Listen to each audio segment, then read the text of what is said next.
talking about the brain. And maybe we could start with, how you think about the brain specifically. Like, what is the brain? What does it do? What does it not do? It helps us survive. The nervous system is designed to orchestrate all the processes in the body, not just thinking and not just behavior. And really can be divided into 5 things. So there's sensation, and sensation is really bound or restricted by the receptors in the body. So receptors in the eye that perceive photons, light energy, receptors in the skin that perceive pressure, touch receptors, smell, taste, hearing, etc. And the interesting thing about sensation and the fact that the nervous system needs to pay attention to sensation is it's non-negotiable. The nervous system of humans is designed to extract physical phenomenon from the universe that are non-negotiable, photons of light. I can't see in the infrared with my eyes, and I can't see ultraviolet light with my eyes, and I can't perceive that because I don't have the receptors for it. So all the time you're sensing things. Like right now, your feet are sensing the contact with your shoes, but you're not thinking about it until I say that, and then you shift your perception. Right. So perception is like this spotlight. So the brain wants to constantly bring in sensation. It's non-negotiable what's coming in. It's just dependent on your environment. Perception is negotiable. You can control that because I just said shoes and you thought about your feet and there you are. In terms of value of understanding the nervous system and where it can be steered, it's absolutely clear that the nervous system can change in response to experience. So this thing we call neuroplasticity is really that. It's the brain's ability to modify itself in response to experience. And I think it's important to understand that from birth till about age 25, the brain is extremely malleable in a kind of almost passive way where kids are exposed to things and the brain is just wiring up. I mean, the brain is really designed to adjust itself in order to be in concert with its surroundings and to optimize that, just the way we described it a minute ago. Like the way that a child can learn a language very quickly or 3 languages. Play the guitar or something like that. Yeah, without an accent. Right. 3 languages without an accent. It's remarkable. You try and do that after age 25, it's very challenging. Then there are feelings, which can be a little bit nebulous, but feelings are a link between our emotion and it generally invokes the body, sensations in the body and concepts in the mind of what those sensations are about. That's really what emotions are. Animals definitely experience them. I'm kind of appalled to think that 10 years ago, people were like, do animals have emotions? Of course they have emotions, right? Because those are bodily sensations merged with some perception. So of course they do. And then there's thoughts. And thoughts are interesting because thoughts happen spontaneously. Think about like a web browser that's constantly giving you pop-ups. But thoughts can also be deliberate. So you and I can decide right now that we're gonna think about a plan for something, or we're gonna think about what's going on in the world. So thoughts happen spontaneously and they can be deliberate. And then the final thing is behaviors and actions. So the nervous system is responsible for sensation, perception, feelings, thoughts, and behaviors. And what's interesting, you start to think about that as you're like, okay, that's a lot, but what is the nervous system really trying to accomplish? Like on any given day or at any moment, what's it trying to accomplish? And it's really trying to accomplish one thing, which is to take perceptions of the outside world and merge those with perceptions of the inside world, what we call interoception, and to link those in a way that's operating on our environment in the appropriate way. So what do I mean by that? So if I'm feeling anxious and I'm in a very calm environment, I'm gonna perceive that rapid heart rate and kind of feeling of agitation in my body as inappropriate for the moment, right? And my goal then as an organism is to adjust my level of what they call autonomic arousal or alertness down. If I'm at a great party or I'm at a wedding or it's a celebration or I'm at a protest or, then I might feel that my level of alertness is appropriate for my environment. So the nervous system is in this constant dynamic interaction with the outside world and trying to figure that out. One way that this can be kind of conceptualized is there's an emerging idea that's kind of interesting about impatience. So we've all had the feeling of being impatient. Some people are far more patient than others. If you think about some of the sort of core practices of mindfulness and self-regulation of like focusing on breathing or focusing on state of mind, a lot of that is trying to bring more awareness to your internal state. But what our brain is normally doing when our eyes are open and we're interacting in the world is we're constantly trying to update our internal state to match external demands of the world. And this harkens back to a really early design of all nervous systems, which is how do you take an organism that needs certain things, food, water, mates, reproduction, shelter, how do you move that organism? How do you create a system that will do that in best relation to the environment. The brain is basically designed to be customized in the early part of life, and then to implement those algorithms and that circuitry for the rest of its life. And so the brain can change in adulthood, and it can change provided that there's an emphasis on some perceptual event.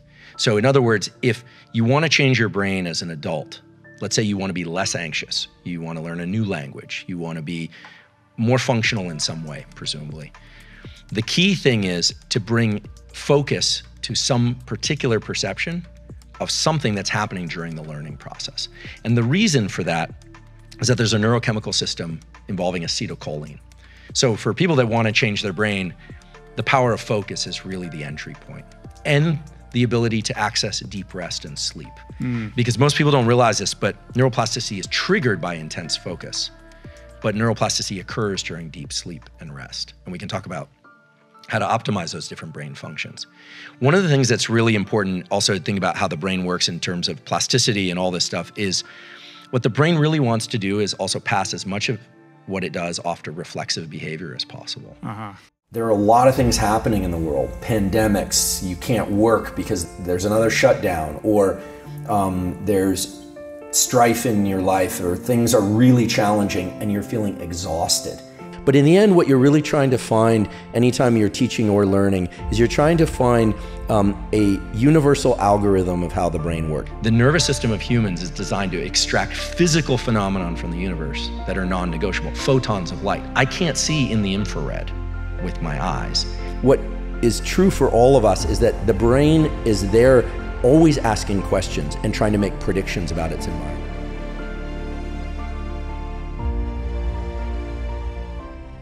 All trauma, anxiety, fears, they all map back to stress in some way. Now, you can have stress without trauma, you can have anxiety without trauma, but you can't really have trauma without stress and anxiety. So even though there aren't really strict definitions of the boundaries between trauma and stress and fear, I think it's fair to say that trauma is a fear and or stress response that's happening at the wrong times. Right? It's sort of carrying over from an experience. It's making life uncomfortable, or in some cases, exceedingly challenging. For example? So someone has a sexual assault. Somebody sees a car accident or is in a car accident. Veterans come back from overseas. There's kind of first-person trauma where something happens to somebody, and then there's third-person trauma where somebody sees something terrible happen. There's grief, and so there are a lot of categories, and so we don't want to complicate the landscape and the answer, but I think it's important for people to understand that the stress response is at the core of all of this. And when we talk about stress, I think it's also important that we divide that into two kinds of stress, because it defines the two approaches that people can take to combat stress, fear, anxiety. Two types of stress are the one is the one we're almost all familiar with, because when we hear stress, we think pupils dilating, hands shaking, heart beating, oh my goodness, or really upset, you're stuck in traffic, something is really bothering you, you're angry, you're having the fight or flight response that, that phrase gets thrown around a lot. And in those circumstances, it's very important that people take control of their mind and their body in a way that allows themselves to calm down, to reduce the so-called stress response. And we can talk about tools to do that are very concrete and that are very reliable. There's another side of the stress response. You're too activated, you're too alert, you're too agitated, and you want to be less alert, less activated, and less agitated. The alert stress. That's right. We could call it the alert stress, hyper-alert stress. Hyper-alert stress. Let's just do that for sake of conversation today. And we are by no means a nomenclature committee, so we can always revise later. Yeah. There's another side of stress, which is when there are a lot of things happening in the world. Pandemics, you can't work because there's another shutdown, or there's strife in your life, or things are really challenging and you're feeling exhausted and you can't get mobilized and alert enough. And this has never really been cleanly laid out for people. That, and what I call the whole process is one of limbic friction. Okay, so the limbic system are these areas deep in the brain. Limbic literally means edge, they're near the edge of the brain. And when we're stressed, there's a lot of activity in these brain regions. And then we got our forebrain, our prefrontal cortex for the aficionados. And when we're in a thinking and calm and deliberate and rational manner, when we can control our body and our mind, it's called top-down processing. We're controlling ourselves. But there's a lot of friction with that limbic pathway. I promise I'll get to the practices soon. So when there's this friction, we can call it limbic friction for sake of discussion. You can't control all those impulses and all that anxiety or fatigue for too long. And in fact, as you get more tired, or if someone has frontal damage, if they have brain damage to the frontal lobes, what you find is they become more impulsive. When they feel like sleeping, they just sleep, even if it's socially inappropriate. When they feel like yelling or screaming or swearing, they just do that. And so there's two kinds of limbic friction. One is when we're too activated and we want to calm down, and we're trying to say, okay, calm down. Don't say the thing that you shouldn't say. Don't do the thing you shouldn't do.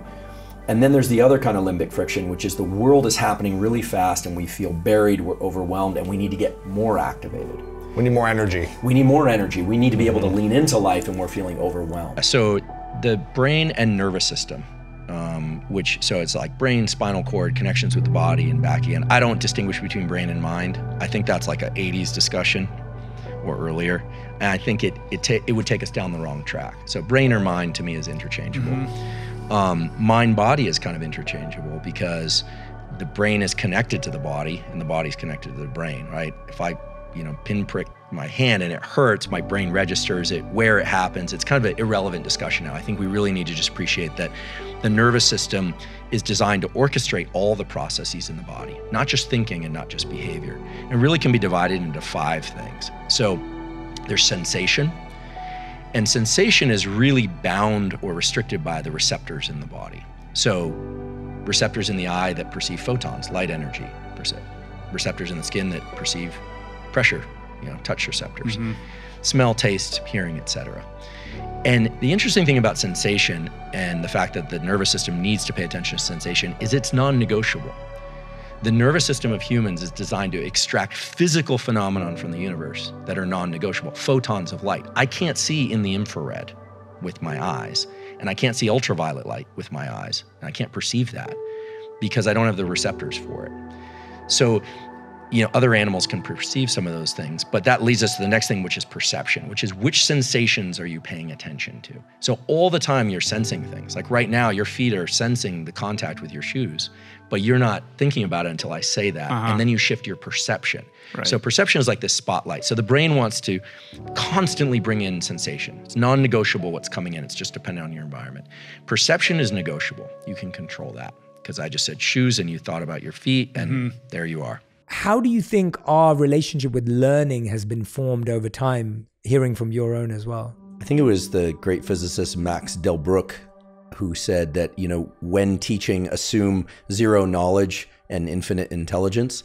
I try and keep that in mind. I think that we are all innate learners by virtue of the fact that this nervous system, as it's called, is really a map of our experience. And it's there to form itself. It's unusual among the organs in that it shapes itself, right? Unlike the kidney or the liver, which doesn't constantly update its own form and function the same way. The nervous system is there essentially to educate itself so that it can operate better in a given environment. And once one understands that, you start to realize that the forms of learning are many. But in the end, what you're really trying to find anytime you're teaching or learning is you're trying to find a universal algorithm of how the brain works. And what I mean by that is that, all these nerve cells, they only can communicate through chemicals and electricity. It's really just meat in there, believe it or not.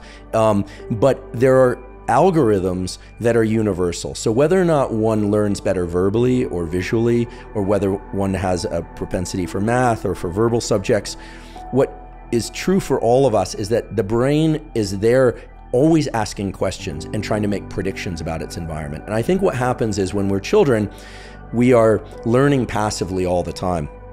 As we get older, and especially as we get to our mid and late 20s, it takes an immense amount of focus and energy in order to learn. But of course, the nervous system can still shape itself well into adulthood, almost certainly for the entire lifespan. But that focus and energy feels almost like an agitation. And I think that as children, we don't necessarily experience that agitation because we can for better or for worse, we can experience and change passively. Neuroplasticity just happens by way of pure experience. As we get older, mid-20s, early 30s, and so on, that threshold of agitation for people feels like it's something to back away from. But if we can learn to approach that and understand that that agitation is actually the circulation of chemicals, which is the brain and nervous system telling itself, aha, now I need to pay attention and change, we can start to actually modify the way that system works. So that's a bit of a convoluted answer to your question, but I think that at the heart of our nervous system is this ability, these algorithms by which it can change themselves.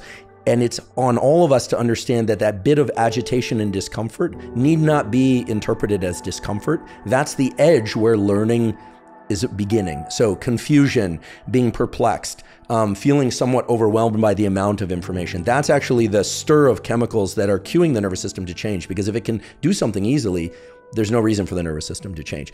Now, in terms of different styles of teaching and learning, I think that many of us experience that agitation early on, and we, for reasons that are understandable, we backed away from learning anymore. I suggest people avoid layering dopamine. You know, you have one dopamine system that fortunately can be activated by a lot of different things. So for instance, I love the feeling of being completely rested, going into the gym or going for a run mid-morning after a cup of coffee, hydrating well, using the bathroom, listening to my favorite music on a sunny day. But that's a lot of things layering in for dopamine. And what happens is that if that becomes your hope and expectation, fine. But if that becomes your requirement for actually having a great run or workout, you're in trouble, because the next time it's not going to be that exciting and you're not going to be that motivated. You actually won't perform as well. So this year, what I've been doing is every third or fourth workout or so, I think kind of randomly, I leave my phone in the car.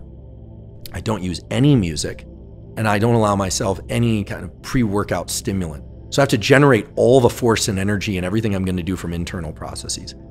And you might say, well, that's kind of masochistic. Why would you do that? It's supposed to be fun. Well, I'll tell you, the next time when you bring your headphones and you're listening to music, you feel like a god in there. Why? Because you are secreting so much more dopamine, so much more noradrenaline, so much more effective at performance. But then the next time you have to throttle it back.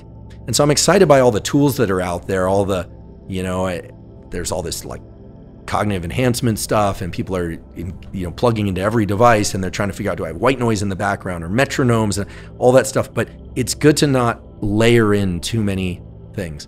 There are other examples of this where are a little more unfortunate. Pornography is a really good example. There's a huge issue now, right? Because pornography is so much more readily available on the internet. Now let's just remove the kind of the moral judgments about it, right? Because that's not what this is about. A scientific discussion about this would say that there's an enormous availability and range of imagery that's very powerful that feeds directly into the dopamine system. And a lot of people, young people who are growing up watching a lot of intense pornography, are suffering from a lot of sexual side effects and struggles with sexual interactions in real life, because those interactions are not as intense as the things that they're seeing. The other thing that's happening, I should just mention, is that I have colleagues that work on this in psychiatry, that they are wiring their nervous systems to become aroused viewing other people having sex as opposed to them having it. And so they're running into a lot of trouble there.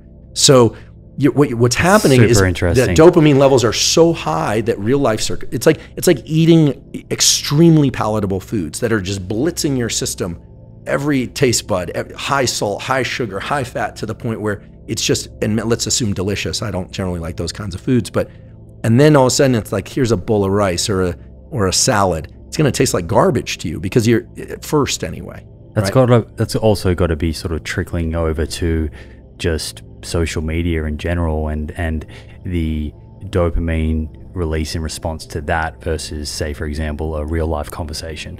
Right. Well, and if you're on social media and you're scrolling and you don't even know why you're scrolling, like you don't even know what you're looking for, your dopamine system has been tapped out and you need to take a break from it. Maybe a couple hours, maybe a couple of days. I think social media is great. I teach science on social media. I see you all the time on social media. There's a lot of great social interaction. There's a lot of opportunity to learn and see things. Some are funny, some are interesting, some are disturbing. But when you're at the point where you're engaging in something and you don't even know what the win is, but you find yourself reflexively engaging in it, your dopamine system is now plummeting. And that's a serious issue. So the other thing is that a picture is worth 1,000 words and a movie is worth 1,000 pictures. Our visual system is so tuned to watch motion and to see movies. So you're seeing movie after movie after movie after movie. What's happening is the context is switching constantly. The human brain has never been confronted with context switching at this rate. A television, went from 6 channels to 12 to 200, but this is the first time that you can walk around with your television. You can have it in your car. You can have it on the phone. On the plane. So I use social media and the internet a lot. Unlike email or reading an article online, social media is, you can scroll through 1,000 different or 100 different contexts within 5 minutes. And that's a big override for the brain. And then the rest of the world seems kind of boring. Like, you see people at dinner scrolling their phone. It's because actually the brain wants novelty. It's seeking novelty all the time. These days, I'm turning off my phone in the evenings. I'm on there a little bit, but I'm finding I'm kind of sick of the phone.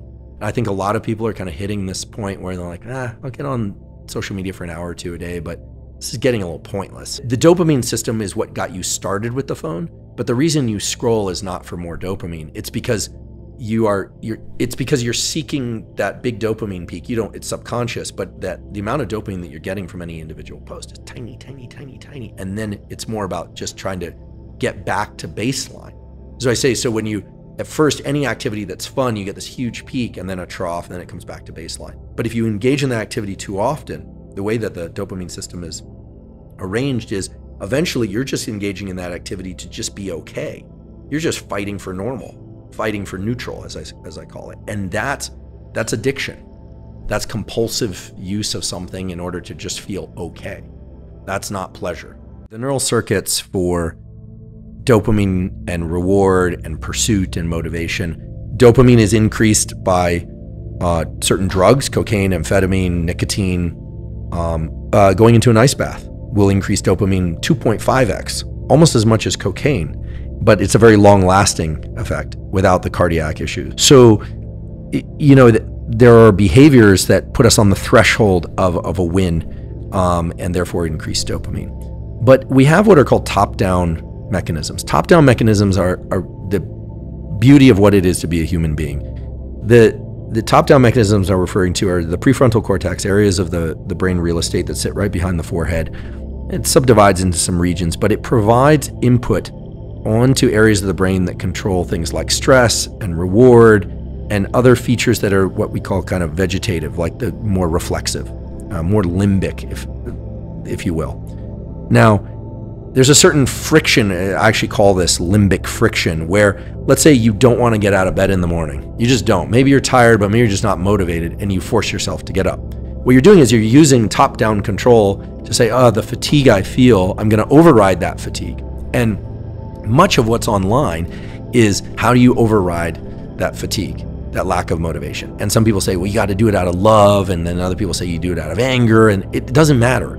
These top-down mechanisms are very subjective. If you are going to do it because you really care about the person that you're going to pick up at the airport and you got to get up early, well, that's one mechanism. If you're going to do it because you're a person of your word and you said you were going to be there, you do it. The just do it mantra is top-down control. Okay? Now, just the top-down control is also involved in controlling reflexes. The desire to consume something that isn't good for you. You can resist that desire through top-down control. The more rested you are, generally, the easier it is to engage top-down control. That is top-down control, and what he's done, if I may, I've never actually figured this out conclusively, but I have a strong sense that what he's done is he's somehow gotten very familiar with the narrative of friction, or the experience of friction, and the narrative of overriding friction, and he knows that a win is coming later. And so what happens is if you know that overriding limbic friction is going to create a win down the line, that win could be a sense of accomplishment, that you conquered something in this limbic friction. So you need to know what that accomplishment looks like. You need to experience, it helps to know what the win feels like, yes. And what you can do is you can start to thread back that dopamine from the future to the idea by getting out of bed, I'm already starting to experience the win. You can anticipate the win. Now, there's actually a paper that was just published on this, is a good timing for this question, which is that really points to the fact that delayed gratification is controlled by dopamine. And it's a somewhat complex paper, so I don't want to get into the details, but what it shows is that if you know that by delaying gratification, you are going to, it's worthwhile, you start to achieve that dopamine increase earlier. So delayed gratification is, as it sounds, is, resisting the urge, resisting the chocolate bar, or resisting the staying in bed, or whatever it happens to be. But that itself can start to evoke dopamine release. Now, I'm not David Goggins, obviously. I never will be. But the way he describes his process is a little bit different, I think, than just pure like, oh, I feel great doing it. He talks a lot of times about how it's very, very challenging for him. But when you talk to people who are very good at overriding limbic friction, you start to get the sense that even if it's very challenging for them to do, that they understand the great reward that's going to come later. And I think for a lot of people, the challenge is they haven't experienced, or they can't see the win and experience the win. And so it's very hard for them to override limbic friction. And I'm not talking about limbic friction as this mild little thing. Limbic friction it's like a booming voice throughout your brain and body of stay in bed, sleep is important. I heard on the podcast, sleep is important, stay in bed. And to override that requires an immense amount of what we call willpower, but willpower is top-down control.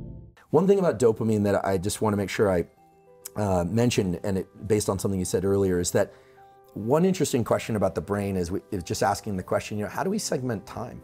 How do you know that this podcast obviously has a beginning, a middle, and an end, but how do we segment time? And so there have been some beautiful experiments done recently showing that, for instance, if you're watching a sports game, regardless of whether or not your team scores, like let's say basketball goes down court, let's say they miss the three-pointer and then it's a close game, there's a little blip of dopamine that says that was one segment of time.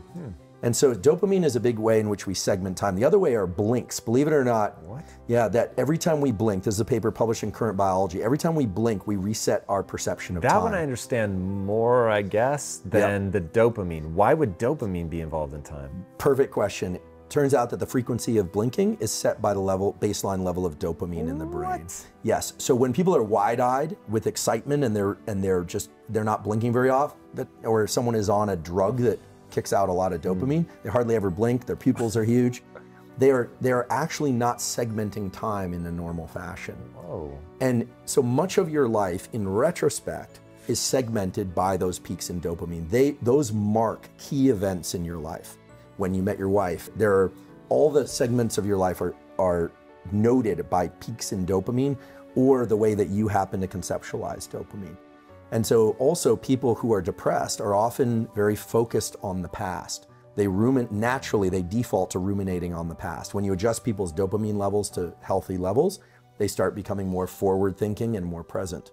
And so there's this relationship between blinking and time perception, dopamine and blinking. How you conceptualize time has a lot to do with these peaks in dopamine and when they occur. And this is a big deal because 2020 was a rough year for most people. 2021's feeling a little better, but we don't really know where we are in this whole arc of everything that's happening. There's a lot of uncertainty. Yeah. The dopamine peaks and the frequency of those dopamine peaks have everything to do with how we carve up our experience of time. And anyone who spent a lot of time in deep meditation starts to develop a kind of intuitive internal representation of the fact that time is very fluid in this way. And when we say time is fluid, what we mean is the secretion of dopamine in these pulses is very fluid. They are under control of what's happening externally, but also how you conceptualize your life. Like, where are you in your life? So when people's dopamine is low, they tend to overestimate. Okay.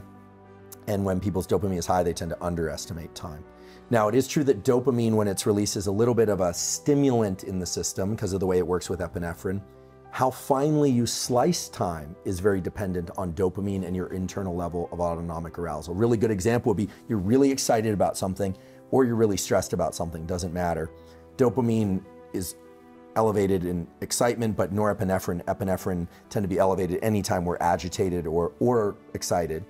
just imagine you need to catch a flight, you're in line at this security, and the person in front of you seems like they're going really, really slowly. Well, yeah. Your frame rate is faster. You're just carving up time more finely. People who are in car accidents and then they report everything being in slow motion, your frame rate is smaller. You're essentially you're taking larger time bins. And this is why, let's say you wake up and you're really tired, or you're kind of out of it, and you look and it's like text messages and emails and all this stuff. The world seems like it's going by really, really fast. Dopamine release, I should say, is the dynamic process by which you adjust time perception. So if you had a very keen perception of the passage of time, right down to the minute or so, that suggests very regular intervals of dopamine release. And that's probably tied to outside events that are below your conscious awareness. But dopamine release is, I sort of, not to make this PG-13 or R-rated, but if we go back to the example of sex and sleep are the two times when space and time have a very fluid type relationship. It's very hard to conceive space and time in sleep. That's actually the nature of sleep, is we do the long blink, no joke. We close the shutters, stop bringing in external information. And in sleep, space and time are very fluid, right? Things can happen very fast or very slow motion. You can be flying. There's a lot of, some of it is dreaming, but space and time are very fluid. In wakefulness, space and time are very anchored by physical events in the world, but our perception of those is dynamically regulated by how much dopamine is in our system. So it's beginning to sound like dopamine does everything, but it's really associated with motivation, craving, and time interval keeping. And so I would be willing to bet that your pulses of dopamine were very regular, just like drops. Plop, plop. I find as well, this environment has been sculpted with symbols that allow me to be present with someone, and what I hope will help others be present as well, or at least spark their curiosity and intrigue so that we can have that in our conversation. I wonder, what are healthy symbols? Are there certain healthy symbols for the brain to connect with on a daily basis, before sleep, after sleep, that allow us to program ourselves more effectively? Because I feel like most of the symbols that we're seeing are unconscious or unintentional, or mainly marketing or advertising or propaganda, but we're not really selective around our symbols. We hear these things like, you are the sum of the 5 people you spend the most time with. But nowadays we spend more time with symbols and people on social media than we do oftentimes with other individuals, or at least equal amounts of time in the room, right? Rarely is it just the physical bodies in the room. It's all the people in our phone, which I don't see as a bad thing. Right. Actually, for years, when I was working more or less in isolation in my lab, I had this little list. I don't think I've ever shared this before. I had this little list of people who I love and admire, many of whom I've never met. And I just would read that list over and over again. I didn't realize it at the time, but I was developing what I believe the analysts call this an interject, or an introject, perhaps. Someone should look that up. I forget which one it is, which is actually a subconscious representation of somebody else's ideas and approach to things. That if we, for instance, listen to you over and over again, the nervous system starts to ask questions like, what would Jay do in this circumstance? That's a very real thing, and we're not always consciously aware of it. Now, physical symbols are also very important because the brain likes to make predictions. It loves symbols because symbols are a shorthand way of eliminating a lot of useless information. But much of the way that we operate and feel really does impact us at a subconscious level. And this has been shown over and over again. I mean, it's always cast in the context of subconscious bias, which has kind of a negative slant anytime we hear bias, of course, but there are positive biases as well. So I think that for some people, having order among symbols is very important, equal spacing, everything very aligned. I'm sort of one of those, but I'm kind of in the middle. Other people, they aren't so consumed with the relationships between how they arrange things physically, but they enjoy great depth and emotional relationship to things. And it could be a pendant. It could be, nowadays, people like tattoos are kind of interesting, right? They're much more prominent than when I was growing up. They are an externalization of how people feel on the inside. Yes. Right. So those are very powerful symbols. And there's something about the process of stamping it into one's skin, et cetera. The slight or intense pain involved, depending on where and who does it, and the person's pain threshold. So symbols are a way in which we create an external reflection of who we are to ourselves, but also they are operating at a subconscious level to keep us, for instance, in a place of order. Like to be able to organize one's thoughts in a world filled with statistical information. Every ray of sunshine is statistical information. We can't pay attention to all of it. So I think that to directly answer your question, there are a couple of things that I think from morning till night make it outsized positive effect on our nervous system, both in terms of its ability to feel, think, and act, and its ability to learn. The first one isn't so much a symbol unless you adopt it as one, and I certainly have, which is there are now thousands of quality studies showing that we should all try and get some bright light, ideally sunlight, in our eyes within the early hours of waking. This doesn't necessarily mean waking with the sunrise, although if you can do that, that's great. Some people wake up before the sun comes out. Getting a lot of bright sunlight in one's eyes early in the day puts a number of neurochemicals and hormones into a state of, let's just call it what it is, positivity. Mood is enhanced, immune system function is enhanced, sleep is enhanced 16 to 20 hours later, and so on. Also in the evening. So the sun as a symbol is very important, but it's also anchoring our subconscious physiology, because every cell in our body has a 24-hour clock. We need to time it to the rise and fall of the sun each day. When human beings become misaligned with that rising and falling of the sun, bad things happen to the nervous system. Now, fortunately, it's very easy to fix. There's a study done at University of Colorado taking college students camping. I wish I'd been a subject in this experiment. What they found is that melatonin rhythms, cortisol rhythms, which can be a healthy thing. We all have cortisol. It protects us, energizes us. Dopamine, epinephrine, all these rhythms of the body could be reinstated to their proper timing by waking up and seeing the sun and going to sleep not too long after sunset, depending on time of year, for 2 nights and 2 mornings. Wow. And this lasted at least 2 weeks, even though people were getting artificial light. So I would say the symbol of the sun is not just, it's not a trivial thing at all. It's the anchor by which our biology is designed and our psychology follows, of course. That's a brilliant one, by the way.